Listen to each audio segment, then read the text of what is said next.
Welcome to Dentistry Unmasked. I'm Pamela Maragliano-Muniz, and David, we hit the big time. We're on the big stage at SmileCon. We're on a main stage. I don't know what that means. I know, thank you so much. I don't know what that means, but it feels pretty good to be up here with two great friends.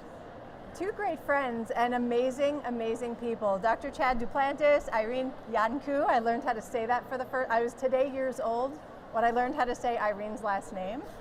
So welcome, guys. I'm so happy to have you guys here. Thank you. Thank you so much.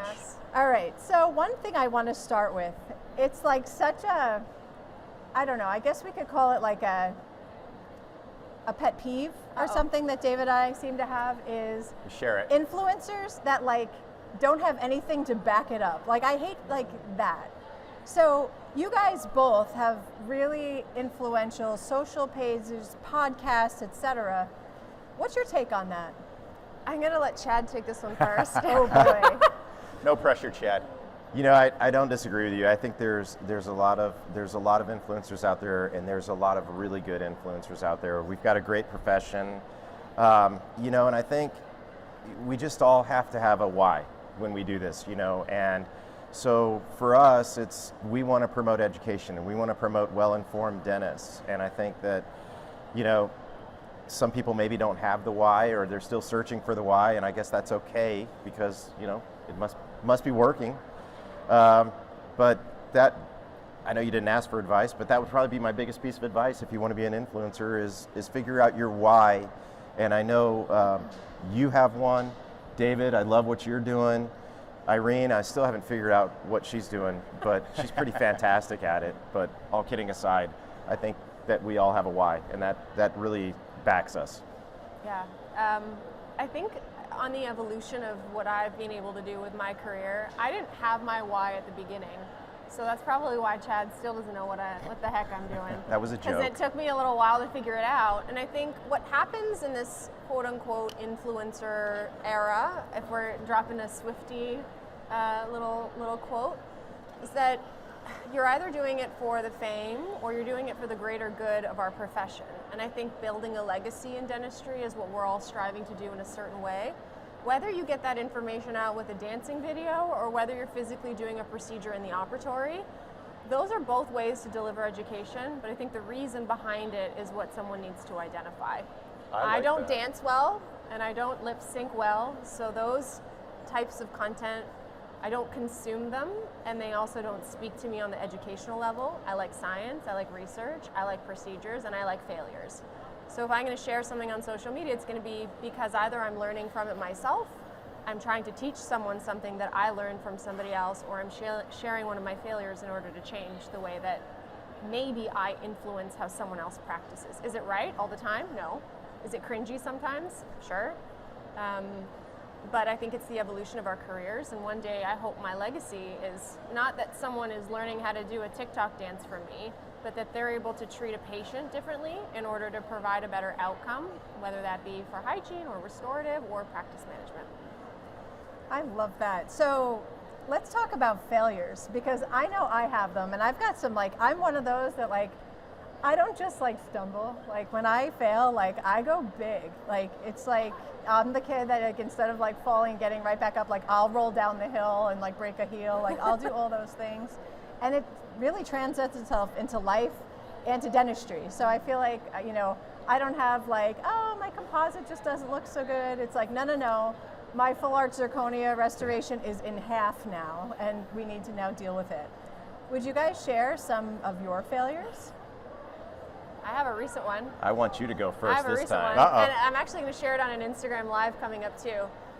So I'm a restorative dental hygienist, which means that I can now do restorative procedures. I can do everything except prep a tooth. But one thing that I really enjoy doing is resin infiltration. We've kind of connected over that over the last little while. So resin infiltration coupled with restorative procedures. So I got a little cocky recently, and I thought, oh, a white spot lesion is a white spot lesion, although there's a variety of different ones. It was, you know, one on an anterior tooth, single tooth, no problem, it'll be easy. I took preoperative photos, I did the infiltration, I etched for longer than I would have, I infiltrated for longer than I would have, I did it 3 times, and that pesky lesion wouldn't go away. Not only did it not go away, but it turned brown. So then I thought, okay, well, let's just prep the surface slightly and then fill it with resin. So we filled it with resin, and then it just looked hideous, and the brown was still shining through. So what did I do? We took more photos, and we identified that this lesion was all the way through. So it was from the incisal, on the buccal surface, all the way to the lingual. And had I known, I probably wouldn't have done it at all. I would have said, let's not infiltrate at all. Let's find a different solution to this. And we've had to replace that restoration twice now and re-prep that twice, all because I got really cocky and thought, oh, it's just one tooth on an anterior, it'll be easy, it'll take me 45 minutes to an hour to do. And that's a permanent change for this person's smile, for their life, for the longevity of their restoration. They're ultimately going to have to have that restoration replaced 5, 10, 15 years from now in a young human. And I now have learned what not to do. And I shared that on social media, and social media tore me apart. So I'm going to share it again. So hopefully. I love you had the courage to share it. I did. It's easy. Yeah. It's easy to put out all the good stuff, isn't it? It's easy to stand on a stage and share your best cases. Yeah. It's easy on Instagram to share your best cases, but maybe it's just the 4 of us who've had things fail. But turns out we're still learning and trying to get better every day. How about you, Chad? You know, I actually did a podcast last week with one of your team members, and they asked us about mistakes. And I started to say this, and I was like, I probably shouldn't say this, but my life is full of mistakes. My personal life, my practice life, but we've got to learn from it, And that doesn't mean that I'm a cruddy dentist by any means, but you look back, and so one of the things that I like to share is, a financial mistake that we made in our practice. So going back to 2004, I was really young, I was really cocky, I was looking for ways to minimize overhead. I had just joined this practice, and I had this great idea that we're going to bring this device in the office, and trust me, I just want to say it is not the device that failed, but we brought the device in. It didn't work in our scenario, and we had it for 3 years. It was $100,000+ investment. We sold it 3 years later for $27,000 overseas, had to buy a shipping crate to send it over there. And I look back and I'm like, why have so many people had success with this and I failed with it? And when I did a deep dive into myself, my practice philosophy, and what I did wrong, and it was because I never really fully gave the team the opportunity to embrace it. I brought something in because it was driven by me, and the team wasn't involved in that decision making. So I learned from that, and now we're back to using, similar technology in the practice. I love technology. We've been doing so for the past 10, 12 years, but everything that we bring into the office now, there's a huge meeting beforehand, and I feel like, this is maybe the motto of me for this presentation, is that why are we doing this? Why does our practice need it? How are we going to use it? And then, once we do that, once the team's informed, once they're educated, we embrace it. And so everything that we bring into the office is successful now because we have a lot of meeting and discussion before doing so. How about you, Pam? It's so funny you say that because I do the same thing now. So, okay, for starters, you have to have the right team in place. So I've talked about this over and over and over again, and I'm happy to share it again. But I did not have the right team for 6 years. And it took me the pandemic to have that time off. So thank you, COVID, to think about what was going on in my life and my practice. And to be honest with you, I was extremely unhappy because nobody saw my value or my vision or anything that I wanted to bring into the practice. And so if any technology I brought in ended up collecting dust in the closet. I mean, it was just what it was. And I realized I didn't have the right team in place. So I replaced my entire clinical team during the pandemic. And now what I do when I want to bring new technology in is I will spot when this technology would solve a certain problem. For example, like an intraoral scanner. I was like, this impression doesn't look so good, but it wouldn't matter if we had an intraoral scanner. And I feel like, I don't have time to make impressions right now. Well, you would if we had an intraoral scanner. And then all of a sudden, somebody's like, it would have been nice if we had an intraoral scanner. And now they're pressing me to buy the technology that I wanted to buy in the first place. And I'm like, that's right. Great concept. Yeah. Make it someone else's idea. Yeah. Exactly. And I will say that when that happens, team's on board, they're super excited, they're excited for training, they're engaged, and I'm like, as of today, everybody, this is how we do it, and there's no turning back. And then once you have that buy-in, I feel like that's really the way to go. I mean, for me at least, that's what works in my practice with my team. For sure. I would agree. So do you want to know a clinical mistake, a financial mistake, or a leadership mistake? Because I too, Chad, have made all the mistakes you can make. He's got good ones. Yeah. Yeah. Pick your favorite. I read his book. I read his book recently. I read it cover to cover, and every page had a highlight or a sticky note in it. So can I ask this question? Of course, this is a conversation. Okay. I would like you to share your biggest practice mistake. Not clinical mistake, but what's your associate's name? Matt? Mark. Post-Mark mistake. Post-Mark mistake. Mark was his first associate. Mark's the first associate, longtime partner in the practice now, 28 years. I'm going to say when I was going through maybe a rougher patch in my personal life, my biggest practice mistake became thinking I had the answers to all the questions all the time, and that if you didn't agree with my answers to the questions, that clearly something was wrong with you.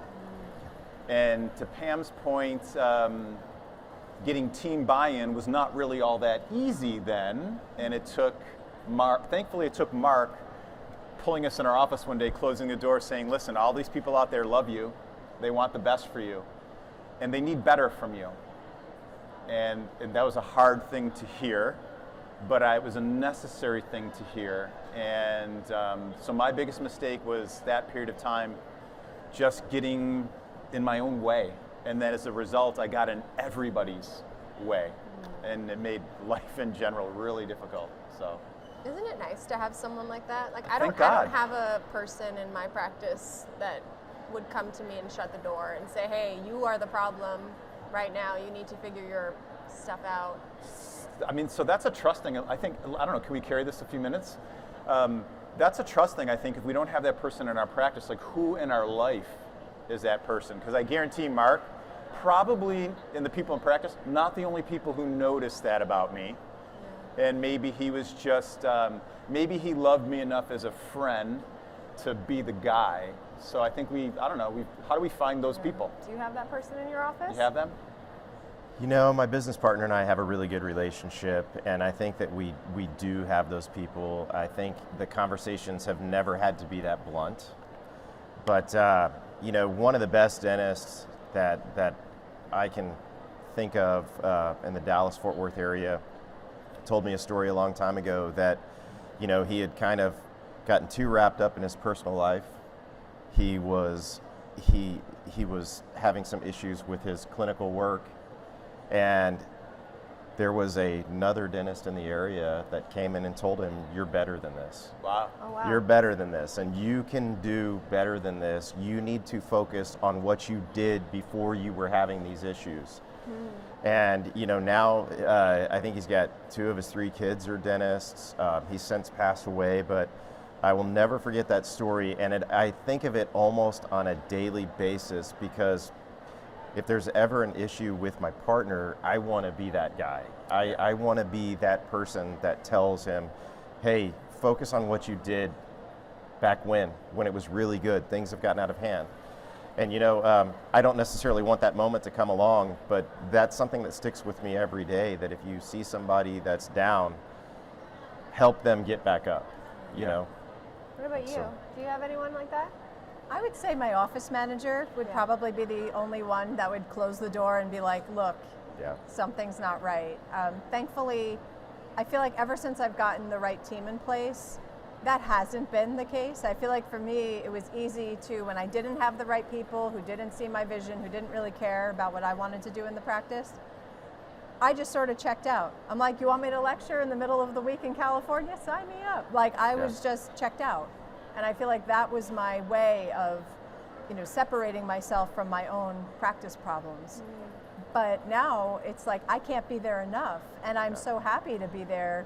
If, you know, gosh, it's like a blessing if I don't have to travel and I actually spend a full week in my practice. And so I think that you're right.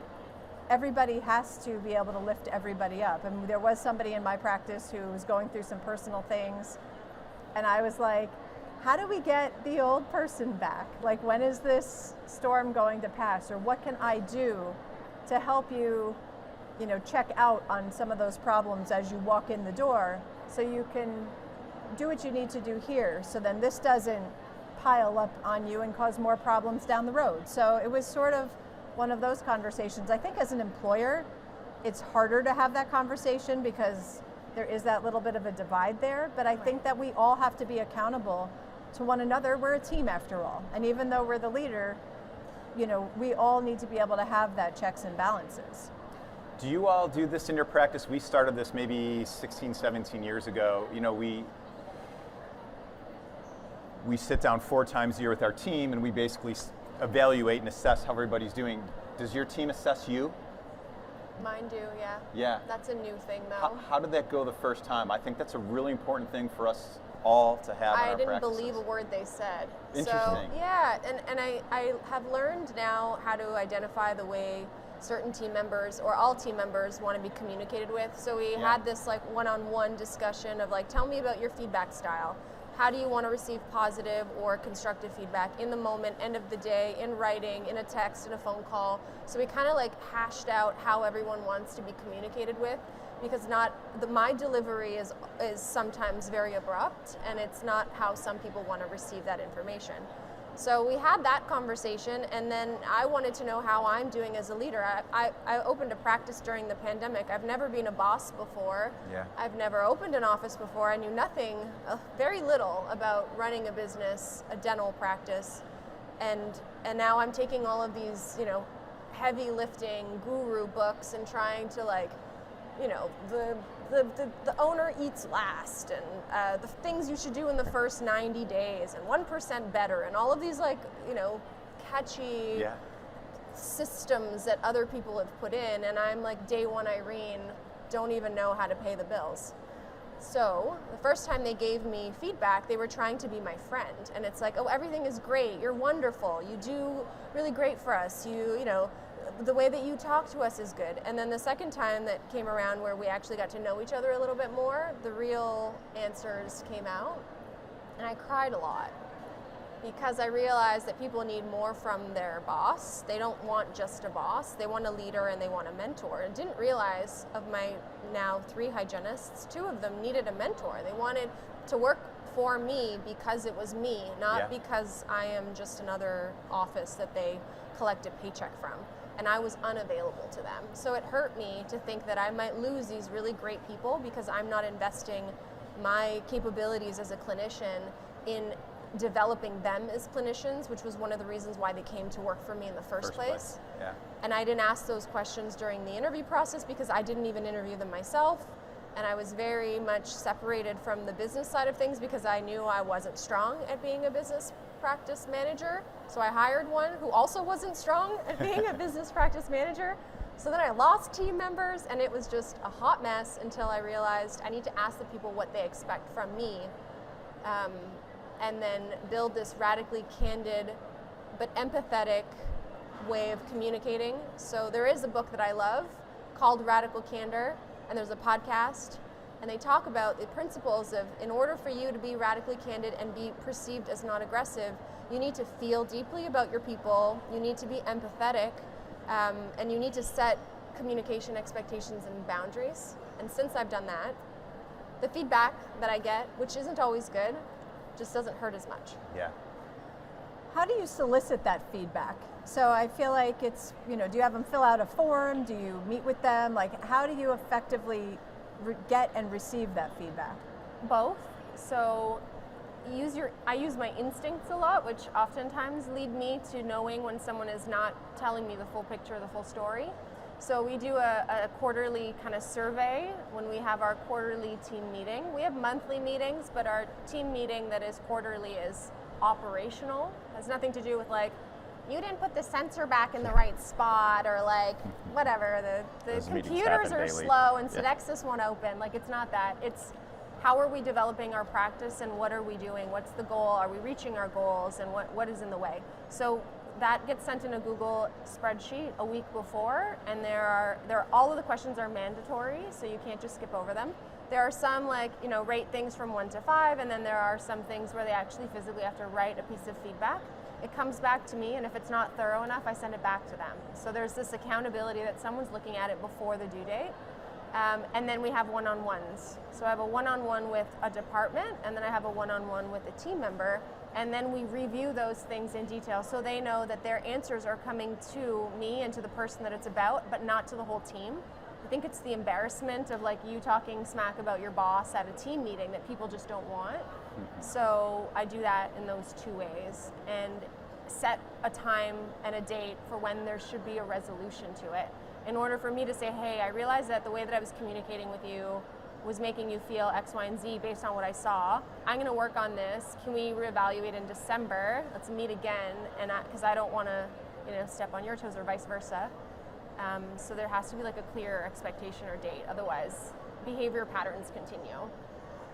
What about you, Chad? I think it's interesting because I think that, and I don't play this card often, but I think as a woman practice owner versus a man practice owner, it's different. And I feel like I get a lot more crap as a woman practice owner. I feel like Let me be a man for a week and I'll let you know. Oh my gosh, sign me up. So do you get feedback like Irene's describing?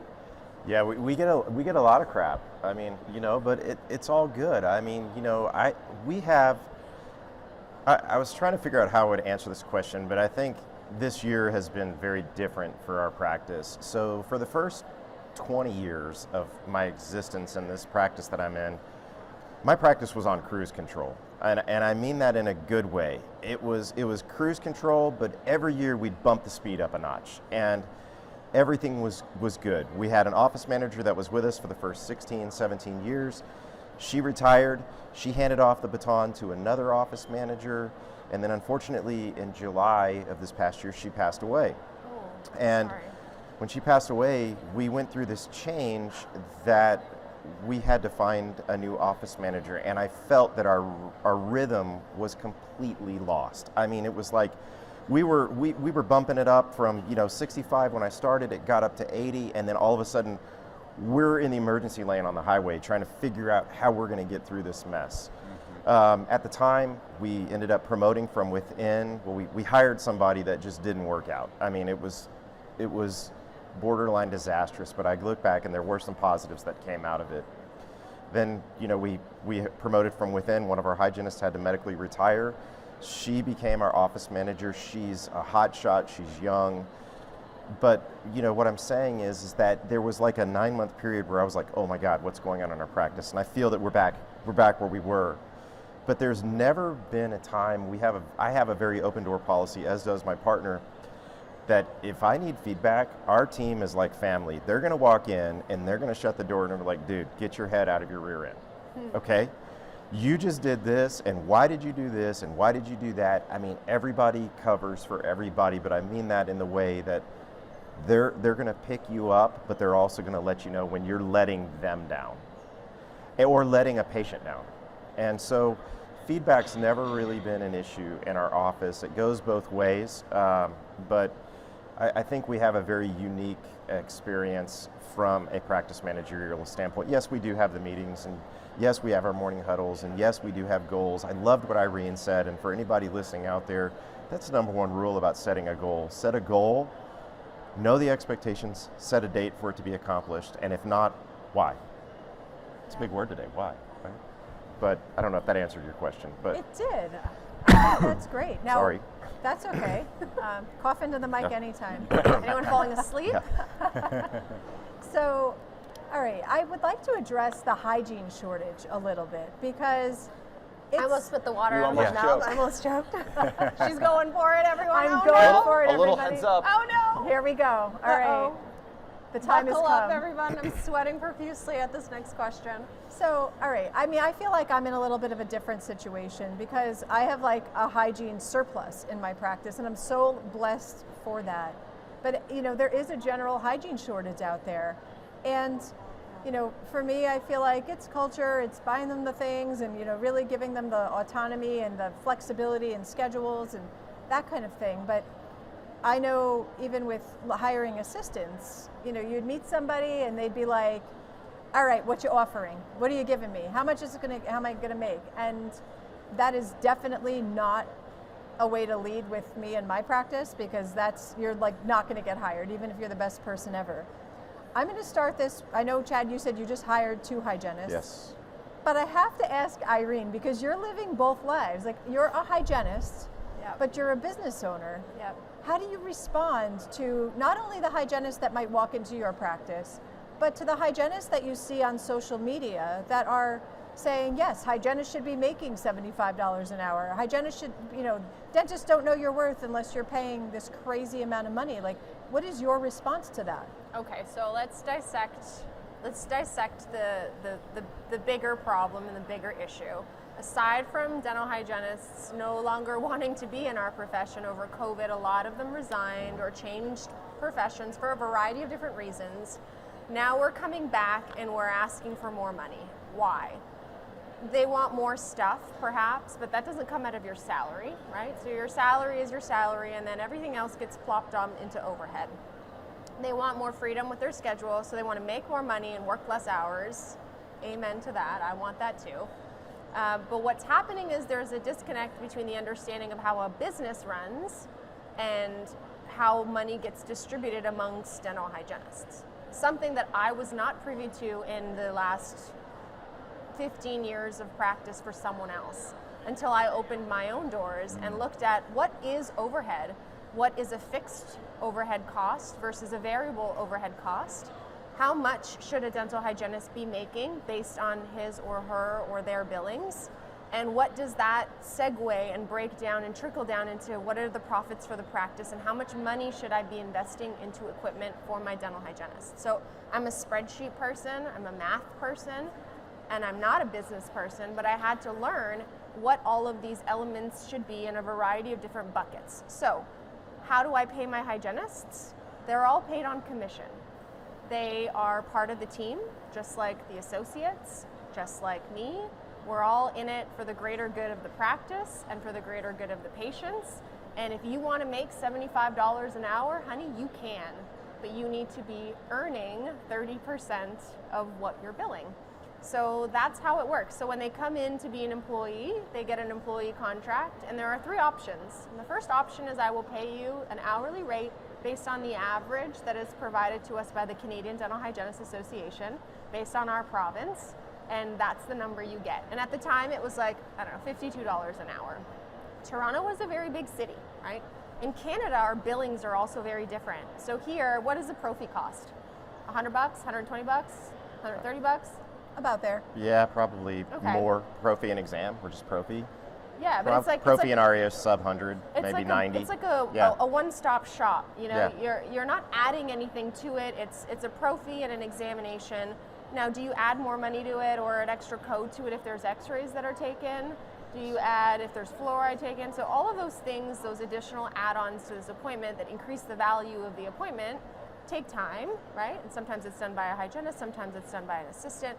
So what we do is you can make your hourly rate, you can make option 2 or B is a base plus a commission or a percentage of what you're producing, or option 3, which is the sexiest number, is 30% of anything that you bill, excluding examinations or anything that's done by the dentist in that operatory, and you have the earning capabilities to make a lot more. So a new patient hygiene visit in my practice costs about $430. And that includes 70 minutes with the hygienist. It includes whatever first visit of hygiene they do, utilizing our air polishing system, whatever exam that the hygienist is doing, extraoral, intraoral, and time-wise. All of those little add-ons add on to about $430. So that's a decent amount. That's $65-ish per hour for that one appointment.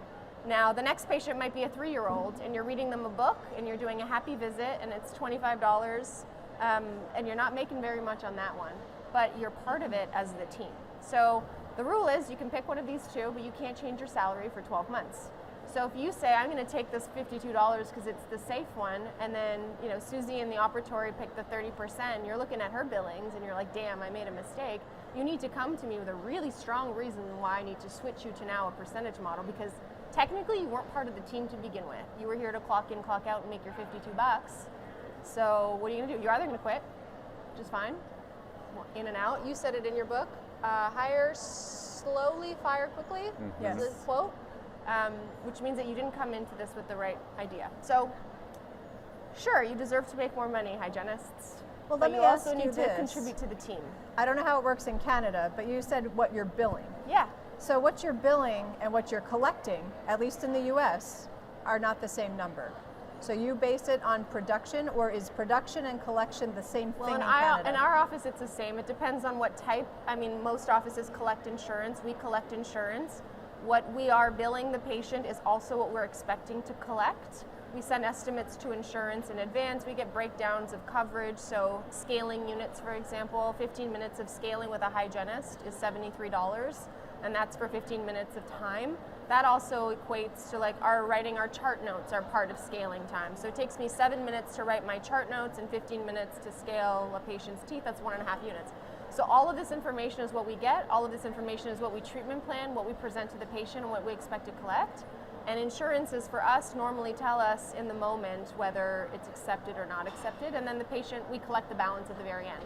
So our AR is quite low because our front end takes a lot of time to go through these steps. But it's based on production, which equates usually to what we're collecting. Okay. Yeah, so I love a lot of what Irene said, and I couldn't agree more with the commission-based pay. I find it funny how many people would defer that or go against that. We had a hygienist that did it, and we had two that refused to do it. And Why? you know, They just didn't know the numbers. yeah, Didn't they get did. They yeah. I mean, I think it's more of a guarantee, but there was always a pillow to fall on. We had a minimum, and then we had a percentage, and they would never make less than the minimum. They never even got close to the minimum when they were Right. working. So, but there is a shortage, and I don't know that it's that much. There's a shortage. I know that the schools need to increase their class size, or we need to get more hygiene schools, because there are able and willing people that are very well qualified to become educated as a dental hygienist, and they simply can't get into the schools. I mean, I have an assistant that worked for me for years, and she's got excellent grades. They're just, the class size is so small, she keeps getting passed over, and this will be her third attempt, so I hope she does get in. But, you know, we've got temp agencies are kind of a thing of the past. Now we've got an app for that, and I'm not, saying anything bad about that, because I think it's great that they have an app for it, but the rates that are being requested through the temp agencies are astronomical. What are they just asking for? 'Cause astronomical. we don't have that. I've heard upwards of $70 an hour. So and that's the temp agencies ask for the money, and do they well, pay the hygienist? on behalf of the hygienist. Oh, And So- some of And there's them a you can markup. choose. So here's something weird about my practice, is that we have not used a temp agency in probably 15 years. We have a hygienist that's kind of on standby. She's wonderful. She used to work in the practice. She's kind of semi-retired. She comes back in, and if I can't get her back in, I'd rather go that week without the production, and I'll make it up over the next 2 weeks, or whatever it is. And so, fortunately, but I've been kind of following the industry, because when we were looking, there's also an option to hire somebody through a temp agency and pay that agency fee or temp app or whatever, and that's a pretty, high fee as well. But when they're coming in and they're asking for all of this money, I think that we're going to run into an issue in a few years with burnout, because the money should not be the almighty driving factor, and unfortunately it is. And I think that that's temporary. I don't think it can sustain forever. So I think that we will normalize at some point in time. I don't know that the rates that we pay hourly will ever be what they were 5, 6, 7 years ago. Of course, that's not the case. But even a year ago, I don't know that those rates will exist. But I think we will normalize. I don't think it will be these astronomical rates. But whenever somebody's looking for new talent in their office, figure out who you are and what you have to offer, because sometimes that means more to them than being able to make a few bucks extra an hour in a temp agency. my business partner, he's been doing this a lot longer than I have. He was absolutely blown away when he found out the rates. He's like, wait a second, what? And then I was playing golf with a buddy last week, and I was like, so what are you paying your hygienist? And he tells me, and I'm like, oh, brother, don't let anybody know that, because right now it's crazy. And I was like, this is what we had to do. He's like, oh my gosh, I'm so thankful, So it is a very, I would hope, unusual time right now, and that it will normalize. I found that, at least with my hygienist, like I've had that back and forth between the production versus the hourly. We're on hourly. We've offered a bonus program. Nobody's motivated by it, at least in my practice, and we haven't been able to get it going because it doesn't change anything, at least in my practice. But I did ask my hygienist my hygienists are paid hourly, as I said. I said, well, why don't you talk to your friends that are paid on commission, and what happens when a patient doesn't show up? What happens when your afternoon blows up? You get to clock in, an hour to 45 minutes before your first appointment. I've never kicked anybody out of my practice, after X number of minutes after their last appointment. They're getting paid rain or shine. And I was like, I think if you did the math and, kind of averaged it out, you're probably all getting paid the same. And I don't know if that dollar here, dollar there actually amounts to anything based on the structure in which you're working. I think it's a psychology thing. So knowing that you have the capabilities to make a decent or significantly higher hourly rate than your friends or your colleagues that you went to hygiene school with really does something to you. And it kind of, if you are a financially driven person, so this leads back to like the communication style question we had earlier. Everyone likes to receive something in a different way, whether it's affirmative words or whether it's gifts or monetary elements, whatever their driving force is to success or how they define success, whether it be right or wrong. Some people are consider it to be successful to earn more money. So if you give that incentive to the right person, then they'll thrive on it. But if another person says, well, I don't find money to be really attractive, I'm not a financially driven person, but I do like receiving, a budget for new instruments or new scrubs or whatever those other things are, if you can incorporate that into the bigger picture, that might make them feel more appreciated and more valued. But in my experience, the hygienists that have worked for me and work for me are financially driven people. And I notice when they make more money, I can see the things that they spend on. Like all of a sudden, my hygienist is now wearing aloe, like yoga pants. And I was like, I know those are $200 yoga pants. Like she busted her, I look at the production report, she busted it last month. She was making some pretty big coin on certain days, so she treated herself. And now I look at the ramifications of that in the few months coming up. She's pulling treatment plans. She's looking at outstanding treatment. She's getting people coming in for like localized SRPs. All of this thing is needed.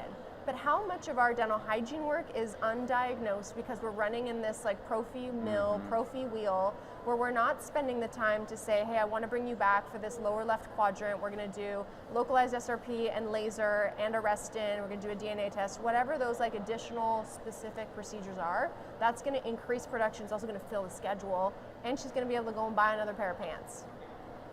So do you guys feel, culturally, our practices adopt, we become a persona. Do you feel offering multiple avenues like that, because I love that your team leans in one direction? Like are all of your hygienists leaning towards like, hey, I want to be a part of that big picture where I get that 30%, half and half? How does that work in your practice, Chad? I want to step back for a second and say that you asked a question about no-shows and cancellations and the percentage. The person that's paid on the percentage, they don't have no-shows and cancellations. Yep.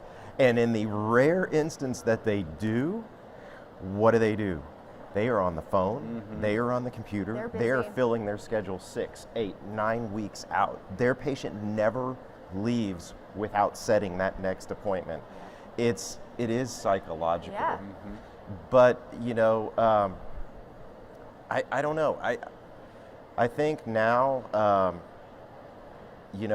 the percentage, I don't understand why they don't all accept it. Because it's not taught in school. Yeah. In school, yeah, in your community class, I remember this vividly, there's a chart that they put up, and it's all hourly rates Yes. based on the city of where you work or province of where you work. It's this magical number because someone, the ADHA and the CDHA, survey everybody once a year, and that's what they're taught. There is no business class to say, hey, you can make more, ask for this instead. Yeah. It's stupid.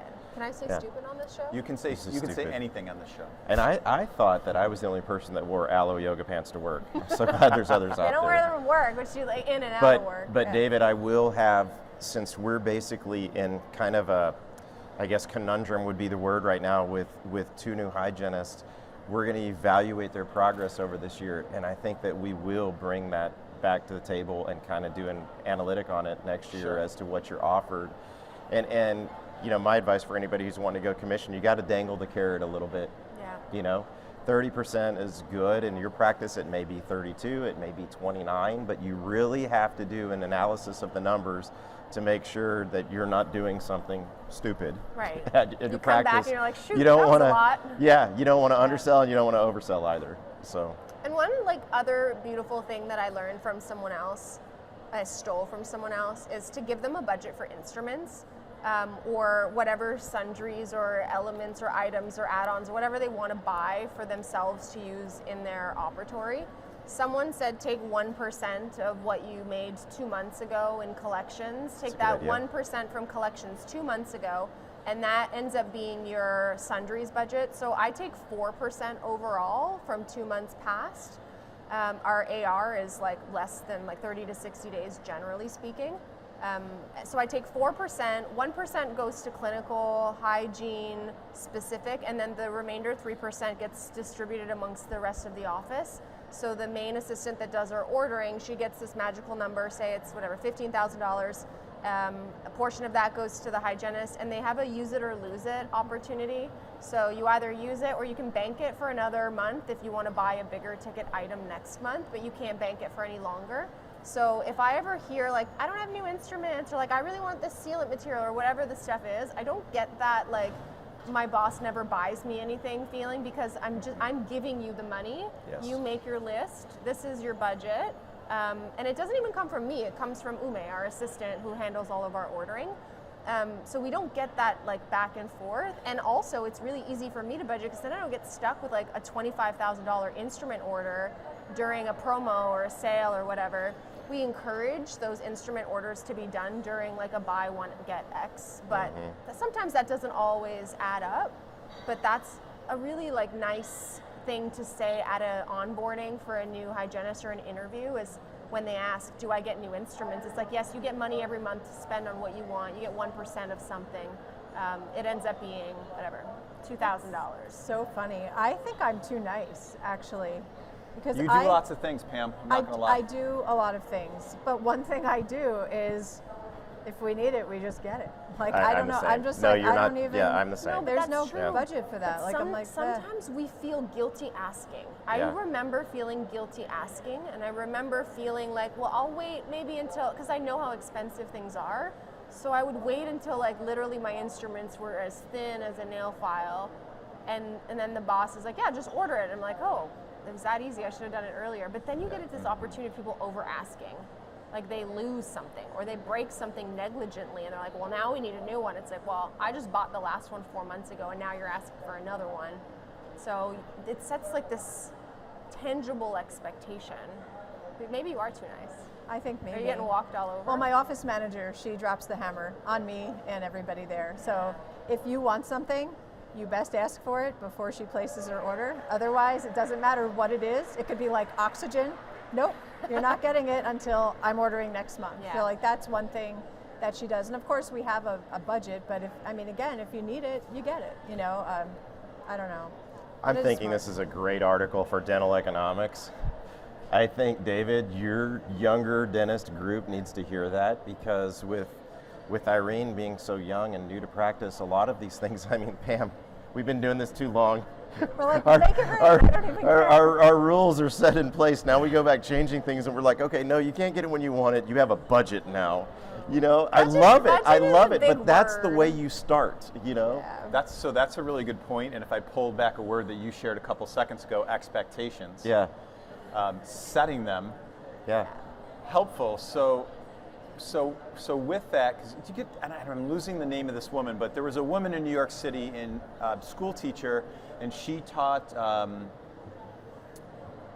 kids of very low socioeconomic status who for decades and decades nobody expected much, and she was teaching them to read. And when she came in, she believed that if she set the bar higher, that kids would respond. And she had like grammar school kids reading at a high school level, when for decades and decades, no one thought anyone was going to accomplish anything. So if we're talking about expectations and how to set them, and maybe even how to shift them, for those of us who've been doing this for 10 years, I guess, Irene, my question to you is, how do you, onboarding, set expectations, and then maybe Chad and Pam, how would you look at shifting expectations for teams who are used to something being done a certain way for an extended period of time?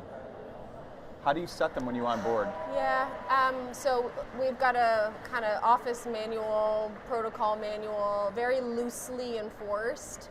It's reviewed, but I think as a startup, new practice owner, all of these systems that I put in place were things that I borrowed from other people. Shout outs to Mark Costas, who has a really interesting philosophy. He helped me with some of these tough conversations. How do you set them? You just do. But you have to convince yourself that this is what you want. Yes. If you're like loosely saying something like, oh yeah, now we're gonna start using this device for oral cancer screenings, but you're not leading by example by implementing those things, then the team members are also not going to feel like it's a mandatory thing. Yeah. So, for example, our new patient examination with our dentist includes radiographs, usually a full mouth series, full photos, diagnostics, and an intraoral scan. Those are non-negotiables. There is no time, certain person's late, like those are all things that must be done in order for us to evaluate and diagnose restorative work. If I don't enforce those things, then my team's not going to do it. So if this is the budget, this is the budget. I also receive a budget. Yeah. I also need to be held accountable. I also need people to say, hey Irene, that patient that you saw the other day, I saw them back for this SRP. You left calculus. I can see it on an x-ray. This is the communication that we need to have, because I am no higher than anyone else when it comes to clinical care. So I need to lead by example. And that might mean that at times I am also embarrassed. That's a great point. How do you shift them? Can So, you shift them? Out the door. Out the door? Shift them out the door. Let's just several years ago, I had our practice read this book, and I know everybody hopefully has read it, but Who Moved My Cheese? Yep. Yes. No, nobody likes their cheese moved. And if you haven't read it, read it. It's a quick read, but nobody likes their cheese moved, so it's hard. I heard a phrase a long time ago that came from one of my mentors, Dr. Stephen Cutbirth, and he said, whenever you're going to do something with your team that's change, start it off with, love you, but this is strictly business. Ooh. And I like that. the thing is that in dental practices, the majority of us, we're a family. I mean, and if you're not, I hope that you find that in your practice. But we'll start off with love you, but this is strictly business, and then you find a reason for the change. And in this day and age, it's like, look, overhead is out of hand. Costs are going up. Inflation's through the roof. We're going to institute this change, and I promise you it's going to be for the better, but you got to give it time to take effect. Let's try it. Let's do it for 90 days. Let's see how it works. And I promise you that after 90 days, everybody should be on board with it. And if you're not, let's have a discussion as to why not. But that's just something that I learned a long time ago, and it's kind of stuck with me. Yeah. Same. I mean, I feel like I do. I'm like, you know what? At this point, everybody knows me well enough in the practice that any criticism I give is not just to be a biatch. It's more so because, there's a problem and we need to solve it. And so I'll never just be in a bad mood and nitpick you just for, my own entertainment. I'll never do that. So if we have to change something, if we have to tweak something, I think, I identify the problem, there's a solution, and we need to figure out together how we're going to get there. And I feel that, if they're just against it, well then that's a different conversation. But for the most part, it's a partnership, it's team. You know, it's one of those things that we all have to do it together. And sometimes it doesn't have to get all the way to me, which is nice. My office manager will kind of handle a lot of those things, so I get to stay out of it, which is really my favorite. But I feel like for the most part, if it's something that we need to tweak, it's done, you know, as a team, and it's done together. Now, we don't have that much time left. I'm always the time person. I know, we've got under 10 minutes, and we wanted to hear from you guys. Like, do you have any questions or anything you would like to share? We're happy to keep yapping along for the next 10 minutes, but if you have something you'd like to share, we'd love to hear it. No one's standing up. For those of you that can't see, there's one person in the audience. I'm teasing. That's true. From this view, we could say there's millions I have a of question. people. If no one stands up, then I'll stand up. Yeah. I'll let Could you go to the microphone, please? I'll let you ponder if you have anything that you want to ask. So I have a question as a new business owner, a new practice owner, and all of you presumably, you know, we all follow each other on social media. Am I doing anything wrong early on that I've heard perhaps, and this is like open feedback from friends, that you're like, that might bite you in 10 years from now, the like, love you but it's business? Because I feel like there are very few hygienists who own practices, and even fewer of them who talk about it publicly, because I understand, and I have been privy to, not everyone's gonna see it in the same way. So is there something that you guys see that you're like, hey Irene, I'm not turning this into the Irene show, but I'd love your advice. Well, since you asked, I have some notes here. Buckle up. Sweating. I'm gonna say no. I love what you're doing. You know, I mean, that's why you're sitting right here in between these two class acts. I mean, you're doing a fantastic job out there. You know, I don't see anything, and I think that maybe this conversation today between the four of us, maybe we could be the people that lift you up when you do fall down if we do see something. But now I think I have that open door to do so after having this conversation. I think that is lacking. Like, strangers are very open to telling you when you've done something wrong, or when you posted the wrong thing, or when something is strange. And fans are the first ones to tell you that they love something, but there's this like middle ground of the people that you respect that don't always shine through, because, you know, we're busy doing our own stuff, but it's that like demographic of people that you see that you are connected with in this very small dental world.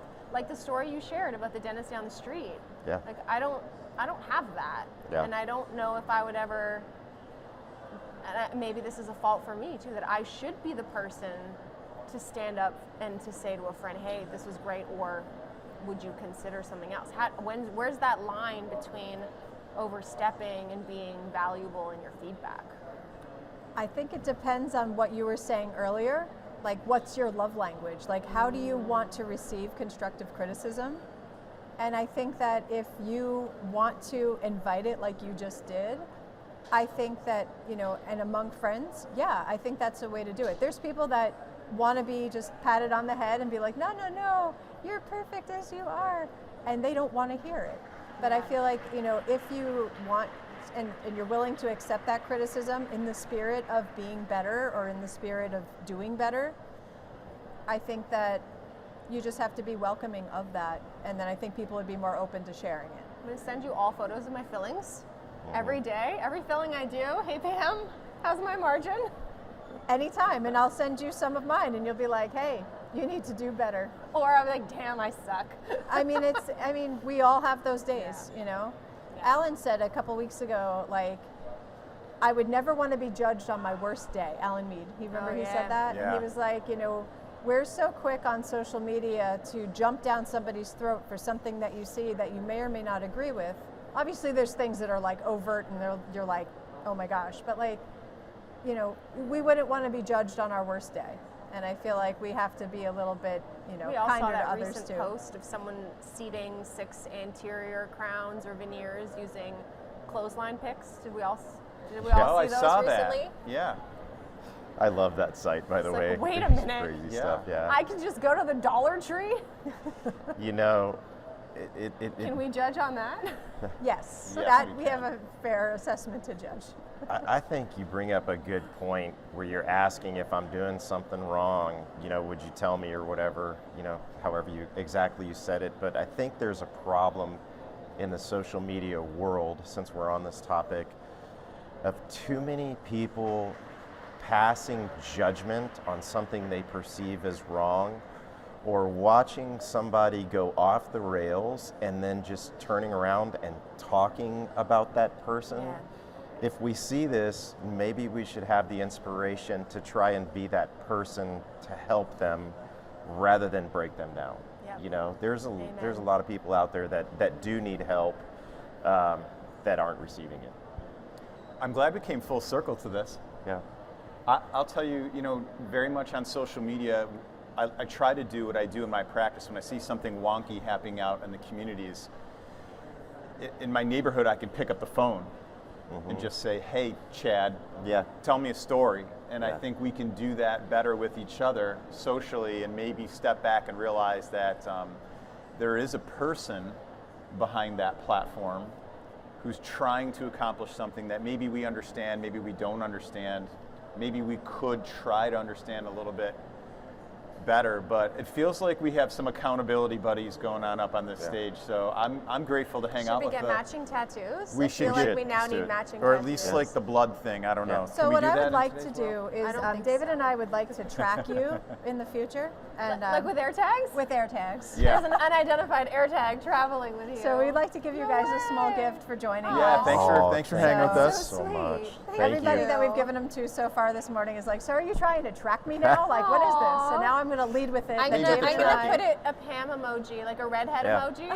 Yes. So anywhere I go, just similar to like how you share your Snapchat like location, I'm gonna add a Pam emoji to it. By all means, you Wherever should. I am, you will be with me. I Thank love you. it. I love it. Well, thanks for hanging out. Thank you. Thanks for hanging out with us. Hope you all have a great rest of your day. Until next time, Dentistry Unmasked. We'll see you, in a week See you next week. from somewhere. All right. Peace out. Bye, Thanks, guys. everybody.